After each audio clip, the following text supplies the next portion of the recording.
De parte de la Iglesia Verdad en Amor a todos.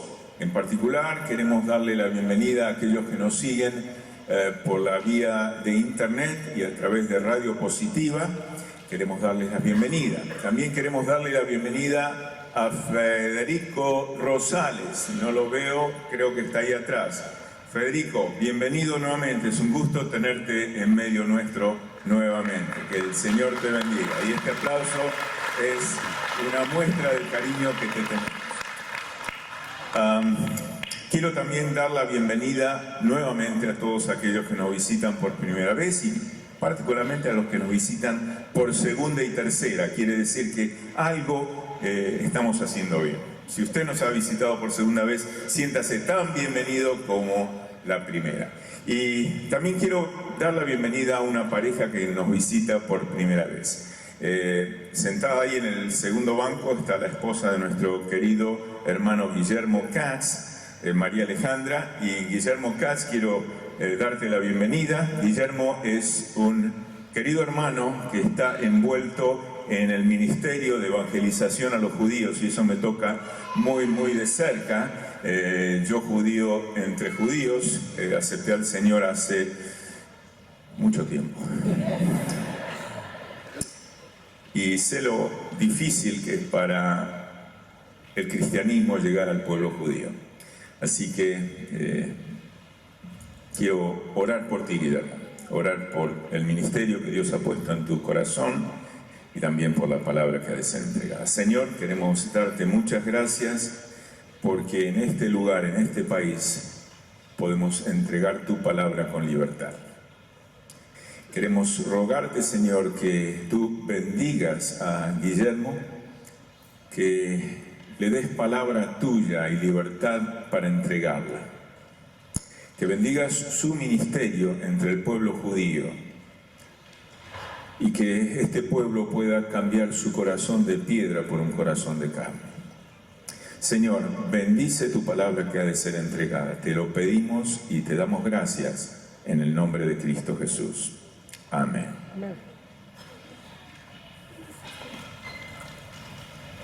Bueno, muy buenos días. O mejor, usemos el saludo internacional judío. Shalom. Muy bien, muchas gracias. Shalom significa paz. Hola, chao, hasta luego. Es una palabra multiuso en hebreo. Y qué bueno es desearle a alguien la paz. Algo que definitivamente falta en el Medio Oriente. Y efectivamente, mi nombre es Guillermo Katz y trabajo con una misión llamada Pueblo Elegido, donde llevamos el Evangelio al pueblo judío. Con mi esposa somos misioneros aquí en Houston. Y usted dirá, judíos en Houston, suena raro, pero no es tanto. Usted sabía que hay alrededor de 60.000 personas judías que viven en esta gran ciudad. Y se puede hacer evangelismo a los judíos aquí en Houston. Hace cosa de un mes y medio estaba yendo al aeropuerto y me subo al Uber y se da una conversación muy de Houston. Tenés un acento, de dónde sos. Y entonces el conductor me dice, you have an accent, my friend. Y me dice, ¿dónde es usted? Y digo, bueno, yo soy originalmente argentina. ¿Y usted? Y yo originalmente vengo de Jerusalén. Wow. Resultó ser que el conductor era un señor de nombre Avi, un geólogo que se vino a Houston pasando por Canadá y llegó aquí y ahora está pasando, ha hecho un carrerón en compañías petrolíferas, pero lamentablemente está pasando por un terrible divorcio y entonces está ahogándose, dejó todo. Y lo único que se le ocurrió hacer para pasar el tiempo es trabajar a la noche manejando un Uber. Así que por una hora, me tuvo que bancar por una hora, pero por una hora tuve la oportunidad de compartir el Evangelio por él mientras íbamos por la Sam Houston. Y lo que le dije a Abby fueron las mismas palabras con las que hoy comenzamos nuestro mensaje. Voy a comenzar por el final del mensaje, no por el principio. Dicen que los judíos somos complicados, así que bueno, vamos a hacer honra a nuestra reputación, ¿no? Así que les invito a que vengan conmigo al al libro de Hechos, capítulo 2. Vamos a comenzar en versículo 36. Después de charlar con Abby de sus problemas, del divorcio, de sus hijas, de lo triste que está de la vida y de preguntarle quién pensaba que era Jesús, Yeshua, como le decimos nosotros, dije, bueno, ¿cómo termino mi predicación, mi manera de testificar a Abby? Entonces, recordé de Hechos capítulo 2 y comenzando en el versículo 36, que es el final del capítulo, al final de mi mensaje, dijo Pedro, sepa pues ciertísimamente toda la casa de Israel, que este Jesús, a quien vosotros crucificasteis, Dios le ha hecho Señor y Cristo. Y cuando usted lee Cristo, quiero que sepa que Cristo significa Mesías. Cristo viene del latín, Mesías es la palabra hebrea, las dos significan lo mismo, ungido. Versículo 37, al oír esto se compungieron de corazón y dijeron a Pedro y a los otros apóstoles, varones hermanos, ¿qué haremos? Pedro les dijo, arrepentíos y bautícese cada uno en el nombre de Jesucristo para perdón de los pecados y recibiréis el don del Espíritu Santo. Arrepentíos y bautícese cada uno en el nombre de Jesucristo para perdón de los pecados. Pedro les dice, hagan teshuvá, como se dice en hebreo. ¿Qué es teshuvá? Teshuvá es arrepentirse. Teshuvá significa que uno va en una dirección, se da vuelta y empieza a caminar hacia otra. Pero ¿por cómo llegamos a este punto? ¿Cómo llegamos a este punto donde la misma congregación que estaba, la multitud que estaba allí, termina diciéndole a Pedro, ¿y qué hacemos? ¿Y qué hago? Me hace acordar, creciendo en Santa Fe, en la República Argentina. Yo vengo de un hogar judío y íbamos al templo, el templo Agudas Agim, todavía existe hasta el día de hoy, en la calle 4 de enero. Y los servicios de la sinagoga eran fantásticos, tan fantásticos como los servicios que asistimos con un amigo hace cosa de 2 meses aquí en Houston. Fuimos al templo Beth Israel, mi amigo me dijo, Guillermo, tengo que ir estoy en el seminario, tengo que ir a la sinagoga como un assignment, como una tarea del seminario. ¿Me podés llevar? Digo, ¿por qué querés que te lleve? Y porque la verdad que nosotros no sabemos nada de la sinagoga, la verdad no sabemos, tenemos miedo de hacer algo que ofenda a la gente. Y ahí fuimos. Y me trajo tantos recuerdos. Y cuando salí de la sinagoga fue una mezcla de sentimientos. Porque fue un servicio hermoso, pulido. La liturgia, lo que llamaríamos la alabanza en la sinagoga, está planeada al detalle, al segundo. Es todo tan hermoso, el templo, las oraciones, lo que se canta, lo que se lee, todo está tan bien planeado. Pero me hizo acordar a ese chiquito que era yo, yendo a la sinagoga en Santa Fe.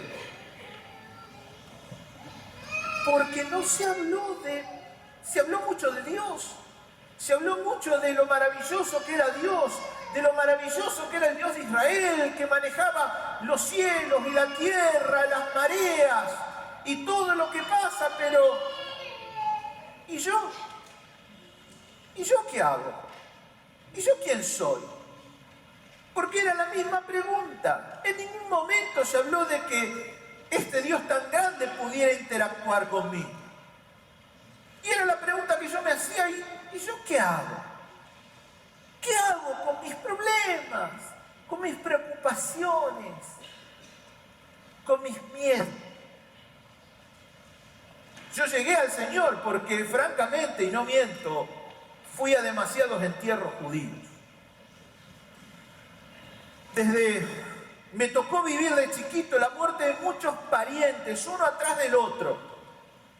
Mi abuela Teresa, mi bisabuela Teresa, Nosotros éramos pobres y dormíamos en la misma habitación con la bisabuela. Y un día yo me desperté y la bisabuela no se despertó. Tiempo después, fue el turno, un año después, 2 años después, en el 73, yo soy del 65, mi bisabuela murió en el 71, en el 73 le tocó el turno a mi abuelo Enrique y le hicieron una cirugía y no salió de la cirugía. 2 años después, mi tía favorita, Esther, murió en marzo del 74. Y 6 meses después, todavía recuerdo esa noche opresiva de calor en Santa Fe, que los Di Césares deben recordar también. Las tardes de verano de Santa Fe son opresivas, un calor que te aplasta. Y todavía recuerdo a mi abuela, Catalina, diciéndome falta el aire. A la media hora estaba enfrente. Y eso definitivamente te impresiona cuando sos un chiquito. Y eso me dio miedo. Me dio mucho miedo y dije, ¿y qué hago? No hay respuestas en la sinagoga, no las había cuando era chico. Y siguen sin haberlas cuando fuimos. Hace 5 años que estamos casados. Todavía me cuesta del yo al nosotros. Disculpe. Y cada vez que digo yo, viene la mirada con los rayos láser. Sonrisa, pero ojo. La hiena también sonríe. El hecho es que, ¿qué hago? ¿Y qué hago con mis miedos? Y Pedro está enfrentando la misma pregunta de la población judía o de la multitud judía reunida allí en Jerusalén. Pero vamos un poquito para atrás. ¿Qué había pasado? Nos dice el primer versículo del capítulo 2 que cuando llegó el día de Pentecostés estaban todos unánimes juntos. Fundamental entender que era el día de Pentecostés. La fiesta de Pentecostés, que hoy conocemos como Pentecostés, es la fiesta de Shavuot, que todavía se celebra, obviamente, en el calendario judío. Esta fiesta fue ordenada por Dios en el capítulo de los capítulos de las fiestas de Israel que encontramos en el capítulo 23 de Levítico. Les leo rapidito donde dice: contaréis desde el día que siga el día de reposo. En otras palabras, contaréis desde la fiesta de las primicias, y les recuerdo que la fiesta de las primicias apunta a la resurrección de Cristo. Por eso Pablo se refiere a Cristo en 1 Corintios como Cristo nuestra primicia, porque fue el primero en retornar de la muerte. Entonces dice, de ese día, dice aquí, no comeréis pan, ni grano tostado, ni espiga fresca hasta este mismo día, hasta que hayáis ofrecido la ofrenda a vuestro Dios. Estatuto perpetuo es por vuestras edades donde quiera que habitéis. Y contaréis desde el día que siga el día de reposo, en otras palabras, desde la fiesta de la primicia, desde el día que ofreciste la gavilla de la ofrenda mecida, 7 semanas. 7 semanas cumplidas serán. 7 semanas son 7 por 7, 49 días. Y hasta el día siguiente del séptimo día de reposo contaréis 50 días. Entonces ofreceréis el grano nuevo a Jehová. ¿Por qué se llama Pentecostés? Porque Pentecostés significa 50. Lo mismo que significa Shavuot en hebreo. 50. O sea que 50 días después de la fiesta de las primicias, en el calendario establecido por Israel, tenía que celebrarse esta fiesta. Y Dios va a usar esta fiesta preordenada en el capítulo 23 de Levítico para que pase algo fundamental en la vida de la iglesia. Y en este caso va a ser el nacimiento de la misma. Y dice aquí, cuando llegó el día de Pentecostés estaban todos unánimes juntos y de repente vino un estruendo como un viento recio que soplaba, el cual llenó la casa donde estaban sentados. Y se le aparecieron lenguas repartidas como de fuego, asentándose sobre cada uno de ellos, y fueron todos llenos del Espíritu Santo y comenzaron a hablar en otras lenguas según el Espíritu les daba que hablasen. Moraban entonces en Jerusalén, noten esto, judíos, varones piadosos de todas las naciones bajo el cielo. Esto no fue coincidencia. Jesús muere en la Pascua judía, ¿por qué? Porque había judíos de todo el mundo allí. Judíos que se iban a quedar hasta la fiesta de las primicias. Y Dios va a usar otra fiesta judía, la fiesta de Shavuot, para otro evento, podríamos llamar cataclísmico, en su programa de salvación. Y entonces dice, moraban entonces en Jerusalén judíos, varones piadosos de todas las naciones bajo el cielo. Y hecho este estruendo se juntó la multitud y estaban confusos porque cada uno les oía hablar en su propia lengua. Y estaban atónitos y maravillados diciendo, mirad, ¿no son galileos todos estos que hablan? ¿Cómo pues les oímos nosotros hablar cada uno en nuestra lengua en la que hemos nacido? Partos, medos, elamitas y todos los que habitamos en Mesopotamia, en Judea, en Capadocia, en el Ponto y en Asia, en Frigia y Panfilia y en Egipto y en las regiones de África más allá de Cirene, y romanos aquí residentes, tanto judíos como prosélitos, cretenses y árabes, le hemos oído hablar en nuestras lenguas las maravillas de Dios. Y estaban todos atónitos y perplejos diciendo unos a otros, ¿qué quiere decir esto? Efectos especiales. Dios los usa. Mi familia judía no le interesa escuchar mi testimonio. ¿Por qué? Porque mi testimonio, y bueno, ¿y cómo aceptaste al Señor? Bueno, leí, vi lo que la Biblia decía acerca del Mesías en el Antiguo Testamento, leí las profecías y las comparé. Jesús es el Mesías. No suena muy interesante. Mi esposa, yo fui liberada de esto, yo tenía una vida salvaje, yo tenía todo esto. Ah, sí, a vos te queremos escuchar. El mío es muy película aburrida, me parece. Ninguna historia de vida es aburrida.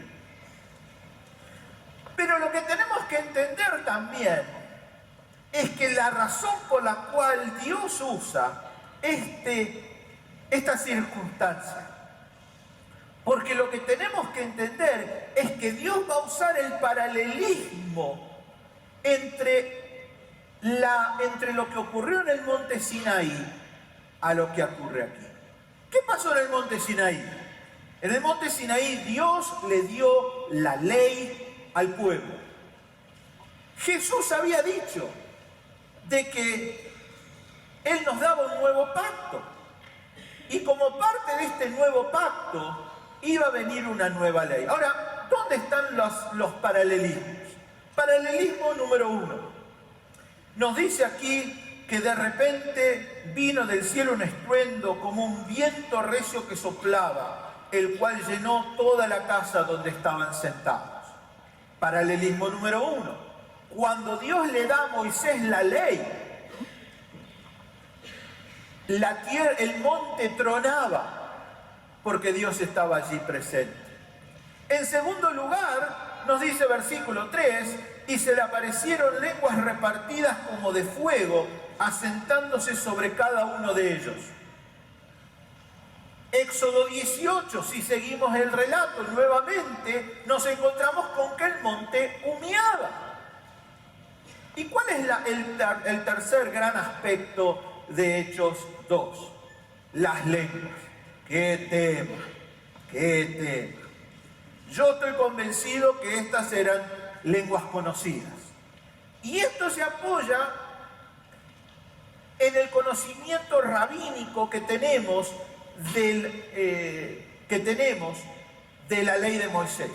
Dicen los rabinos, y esto no está inspirado, pero me llama poderosamente la atención, que cuando Dios le dio la ley a Moisés, en otras palabras, los 10 mandamientos, no se la dio solamente a los judíos de ese tiempo, sino que se lo dio a los judíos de todas las generaciones. De acuerdo a la tradición rabínica, y nuevamente esto no es inspirado, pero lo traigo a colación porque me parece muy interesante, Dios le dio la ley a los judíos de ese tiempo, a los judíos de antes y los judíos que habrían de venir. Así que es la definición de los rabinos de que Dios le dio a Moisés la ley en todos los idiomas conocidos. En otras palabras, lo mismo que pasa aquí. 3 coincidencias. Para Dios no hay coincidencias. Lo que pasa es que nos encontramos aquí de la misma manera que con la ley es básicamente el nacimiento de una nación. Para que una nación exista, tiene que tener sus leyes. Aquí Dios marca el nacimiento de otro cuerpo, la iglesia. Y para esta iglesia, este nuevo ente, es necesario también otra ley. ¿Y cuál es esa ley? Jeremías nos había dicho de esta nueva ley, de este nuevo pacto. Nos dice que no va a ser una ley que vamos a tener en tablas, que vamos a tener en piedras, sino que es una ley que va a escribir en nuestros corazones. ¿A quién me estoy refiriendo? Al Espíritu Santo. Entonces, el pueblo, al ver esta maravilla, dice: esto es el monte Sinaí de nuevo. Esto es la nueva ley, este es el nuevo pacto. Aquí está pasando algo muy importante. Y es por eso que entonces Pedro, obviamente dice en el versículo 14, Pedro poniéndose de pie con los 11, alzó la voz y le dijo diciendo: varones judíos y todos los que habitáis en Jerusalén, esto os sea notorio y oíd mis palabras, porque estos no están ebrios como vosotros suponéis, puesto que es la hora tercera del día. Mas esto es lo dicho por el profeta Joel. Y en los postreros días, dice Dios, derramaré mi espíritu sobre toda carne, y vuestros hijos y vuestras hijas profetizarán. Vuestros jóvenes verán visiones y vuestros ancianos soñarán sueños. Y de cierto sobre mis siervos y sobre mis siervas en aquellos días derramaré de mi espíritu. Y ante semejante declaración, la respuesta es: muy bien, Pedro. ¿Y ahora qué haré? ¿Qué debemos hacer?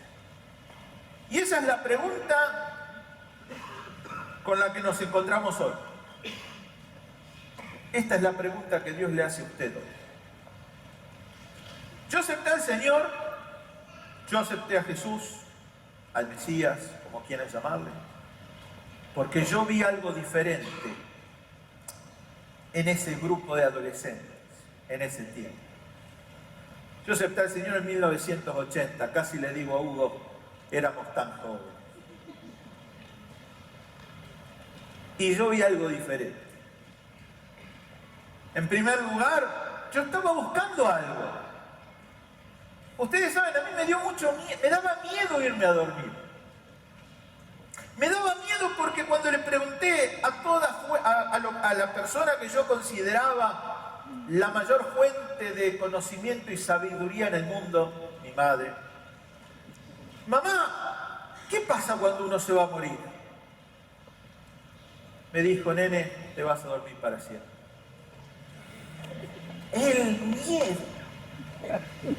El miedo que me dio eso. Y nadie me daba una respuesta. En la sinagoga, ya les conté, pero no fue hasta que conocí un grupo de adolescentes que tenía algo diferente, que descubrí que había alguien que era Jesús. Obviamente al principio yo no quería saber nada. Me acuerdo cuando me preguntaron: bueno, Guillermo, hace ya 8 meses que venís, ¿cuándo vas a aceptar al Señor? Y yo le dije: nunca. Y dice: ¿por qué? Porque ustedes quieren que yo me haga católico. No, ¿cómo va a querer tal cosa? Ah, no, Jesús, María y José. Más católico que Jesús, María y José no hay.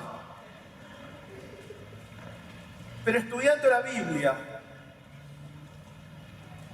descubrí a este Jesús que dijo en Apocalipsis 1, no temas, porque yo estaba muerto y yo volví y yo soy el primero y el último. ¿Qué tenía que hacer? Aceptar a Jesús. Y quiero terminar con un día, hablando de un día que me cambió la vida. Yo acepté al Señor en septiembre de 1980. Pero hubo algo que me pasó que revolucionó mi vida. El 6 de enero del 2005, en el país de donde vengo, el Día de Reyes. ¡Qué regalo que me dieron los Reyes ese día! Yo me fui a operar. Y hablé con el médico y le digo, doctor, es la primera operación que me hacen. ¿Hay peligro? Me dice, no. Argentina.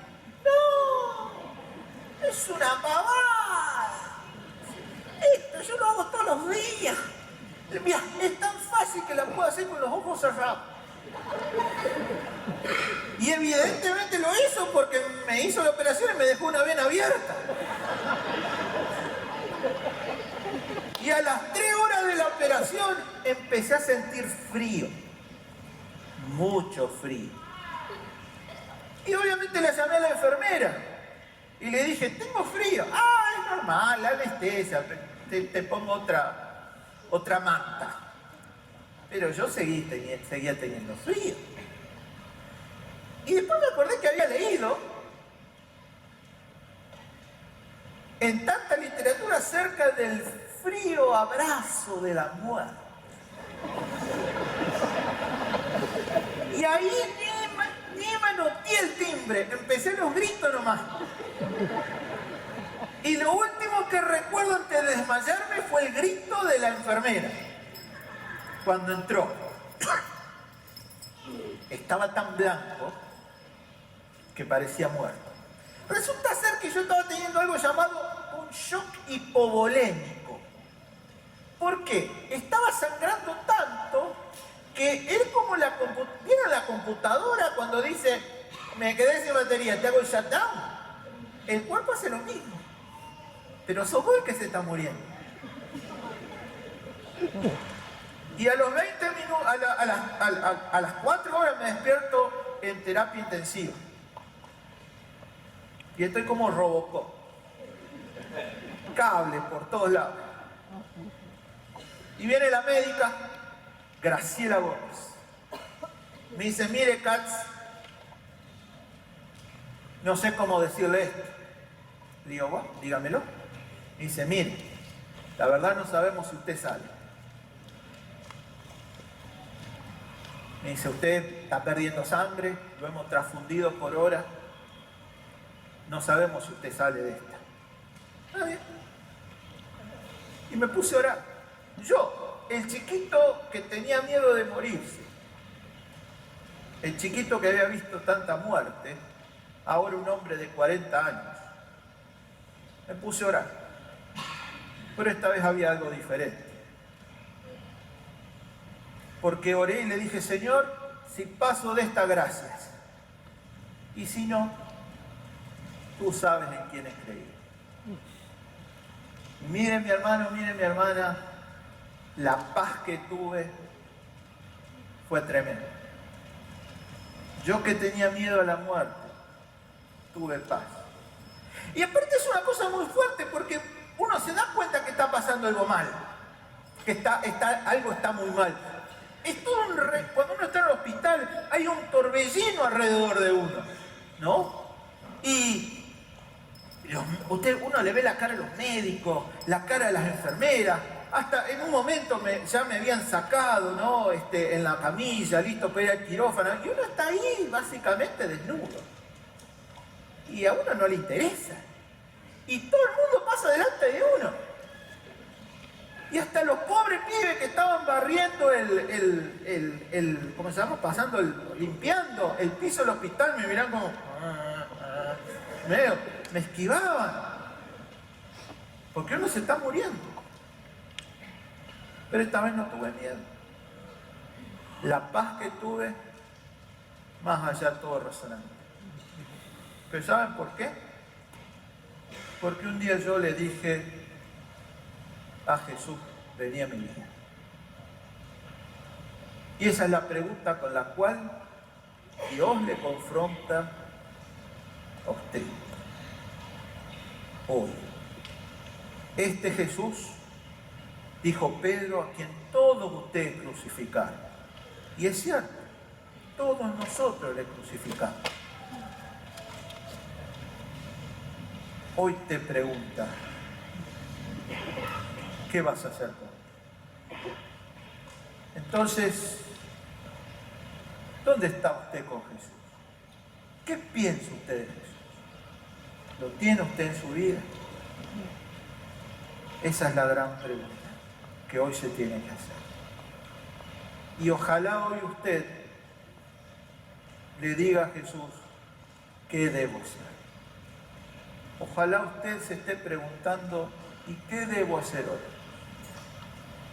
Y para contestar esa pregunta, voy a invitar a Hugo a que pase y nos diga qué es lo que usted puede hacer.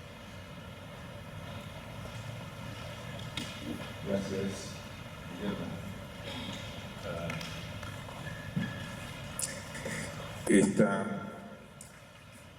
Esta palabra que el hermano Katz nos leyó, ¿qué haremos?, me llevó a 41 años atrás, cuando alguien, una semana antes de morir, me preguntó, Hugo, veo que sabes mucho de la palabra de Dios. Veo que sabes mucho de las profecías. Veo que sabes mucho acerca de dónde y cuándo van a ocurrir las cosas. Pero ¿qué acerca de ti? ¿Qué vas a hacer con tu destino final? Y esa palabra, ¿qué vas a hacer tú?, es la que 2 semanas o 3 semanas después, y yo no creo en coincidencias, mi mejor amigo me preguntó si quería confiar en el Señor como mi único y suficiente Salvador. Y yo dije, sí quiero. Y fue la mejor decisión que hice en mi vida. Y esta misma decisión es la que estás enfrentando tú en esta mañana. ¿Qué vas a hacer con Jesús? ¿Qué vas a hacer con el sacrificio de Jesús en tu lugar? ¿Qué vas a hacer con la sangre de Jesús que puede y quiere limpiarte de toda maldad y de todo pecado? ¿Qué harás con Jesús? ¿Qué vas a hacer con el Salvador? ¿Lo aceptarás en tu corazón? Dirás, sí, Señor, yo te quiero aceptar como mi Señor y mi Salvador, y servirte y seguirte y ser tuyo por el resto de la eternidad. O tú le dirás, no, no quiero tener nada que ver contigo y estar condenado por toda la eternidad. La decisión es tuya. Y quiero en esta hora que todos inclinemos nuestro rostro en una actitud de oración. Iglesia de Cristo, estamos en una lucha espiritual. Y quiero que cada uno de ustedes, queridos hermanos, ore por aquella persona, aquel amigo o amiga que está luchando en su corazón ante esa decisión, aceptar o rechazar. Padre, yo te quiero dar gracias por tu palabra en esta mañana. Te quiero dar gracias porque tu palabra es verdad y ella nos muestra el camino y la vida. Gracias, Señor, porque ese camino al Padre es Jesucristo. Gracias porque la vida está en Jesucristo. Y yo te doy gracias porque un día, hace muchos años atrás, yo acepté ese camino, esa verdad y esa vida. Y en esta mañana quiero orar por aquel que está o aquella que está en esa gran cuestionamiento, ante esa gran pregunta, ¿qué voy a hacer? Y yo te ruego que tu Espíritu toque sus corazones y los redarguya de pecado, de justicia y de juicio. Y que esa persona, ese amigo, esa amiga pueda decir en su corazón, sí, te acepto, Señor Jesús. No entiendo todo lo que se dijo, no entiendo todo lo que implica ser salvo, pero Señor, yo quiero que tú vengas a mi corazón y mores en mi corazón y me salves y me limpies y me des vida eterna. La iglesia continúa orando y yo voy a hacer una pregunta. Si tú has hecho esa oración en tu corazón, yo quiero que tú, por favor, levantes tu mano en esta hora. Levanta tu mano y de esa manera me indicas que tú has hecho esa oración. Alguien ha hecho esa oración de fe en esta mañana, indicando al Señor Jesús que esa persona es suya. Que Dios te bendiga. Ahí, a mi derecha. ¿Alguien más? ¿Alguien más ha hecho esa oración de fe? Que Dios te bendiga. ¿Alguien más? Padre, yo te quiero dar gracias por estos amigos y amigas que han hecho esa oración de fe. Y yo te doy gracias porque ellos han respondido a tu invitación. Y te ruego por aquellos que todavía están cuestionándose, están dudando, para que tú no los dejes hasta que ellos hagan esa decisión. Te doy gracias por tu palabra nuevamente, te doy gracias por el mensajero y te doy gracias por el tremendo ministerio que tú has puesto en sus manos. Te alabo y te bendigo, Señor, y te doy gracias en el nombre y por los méritos del crucificado, de nuestro amantísimo, dulce y poderoso Cristo Jesús. Y en su nombre te digo amén y amén. Gracias por su atención a la palabra, que tengan un muy bendecido resto de domingo y una bendecida semana. Y a aquellos que han levantado su mano, por favor, quisiera conocerlos, quisiera orar por usted. Así que si fuera tan amable de pasar acá adelante, apreciaría su colaboración.